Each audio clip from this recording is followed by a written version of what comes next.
فقط آپ کی دنیا مقصود نہیں، البتہ ہم نے آپ کو بتایا کہ اس کو حکم قربانی میں دنیاوی فائدے بھی کتنے زیادہ ہیں، لیکن اسلام جو ہے روحانی فائدوں کو بھی اس کی طرح سے اہمیت دیتا ہے، اور فقط یہ نہیں کہ صرف دنیا ہی آپ کماتے ہیں، بلکہ اس کے نتیجے میں جو روحانی فائدے آپ کو حاصل ہوتے ہیں اس کی طرف بھی اسلام کی بھرپور توجہ ہوتی ہے۔ اور بعض افراد تو دیکھیں یہاں تک لکھ گئے، وہ کہتے ہیں کہ حضرت ابراہیم نے معاذ اللہ خواب کا غلط مطلب سمجھا تھا۔ وہ کہتے ہیں کہ اصل میں مقصد یہ تھا بیٹے کو ذبح کرنے کا، خواب میں دکھانے کا، کہ اس بچے سے دنیاوی امیدیں منقطع کر کے اس کو دین کی خدمت کے لیے وقف کر دو، یہ مقصد تھا۔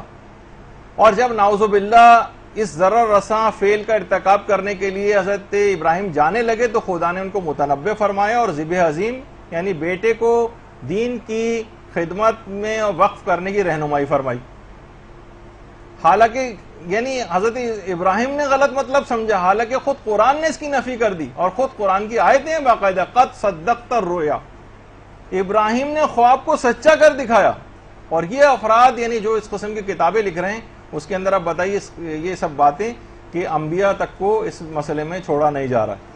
تو مادہ پرستی جو ہے آنکھوں پہ بہت زیادہ آ گئی ہے، اور آپ کو پتہ ہے کہ اسی مادہ پرستی کی وجہ سے یہ جو یورپین یونین ہے جس کی خواہش بہت زیادہ اس میں شامل ہونے کی خواہش ترکی کے دل میں پل رہی ہے، تو اس میں بھی یہ بات ہے کہ 25 سال تک اسی فلسفے کے اوپر عمل کرتے ہوئے کہ اس پہ بہت زیادہ حج پہ پیسہ خرچ ہوتا ہے اور اس کے بجائے رفاہی کام کیے جائے، 25 سال تک ترکی نے ایک زمانہ تھا کہ حاجیوں کے اوپر پابندی لگائی ہوئی تھی حج کرنے کہ اتنی خطیر رقم کیوں ہم حج کے اوپر خرچ کریں۔ اور اس کے بعد اب اگلا حملہ اس کے اوپر بھی ہو سکتا ہے، اگر آپ نے حج میں بات مان لی، یعنی پہلے تو قربانی میں بند کریں گے کہ رفاہی ادارے کھولے جائیں، پھر کہیں گے حج بھی بند کیا جائے، اس سے اور کام کیے جائیں، پھر کہیں گے نمازوں میں جو مسلمان اتنے زیادہ وقت کو لگا رہے ہیں، کروڑوں گھنٹے مجموعی طور پر مسلمانوں کے ضائع ہو جاتے ہیں، کیوں نہ اس کو کسی مفید معاشی کام پہ لگایا جائے تو کتنی ترقی ہو جائے گی۔ دیکھیے جاپان ترقی کر کے کہاں سے کہاں چلا گیا۔ اور یہی اعتراض ذرا اور چھوٹا کر لیں تو ہم مدرسے کا جو فیس بک چلا رہے ہیں اس پہ بھی لوگ اعتراضات کرتے ہیں کہ جو احکامات آپ اس کے اوپر اس صفحے کے اوپر آ رہے ہیں، اخلاقیات ہیں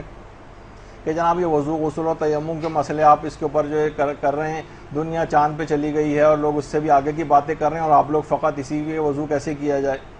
تو ہم ان کو یہ جواب دیتے ہیں کہ جناب یہ احکامات اسلامی کا پیج ہے، اگر آپ کو سائنسی ایجادات کے پیج چاہیے تو کسی اور جگہ رجوع کیجیے، آپ ناسا کی ویب سائٹ جا کر رجوع کریں۔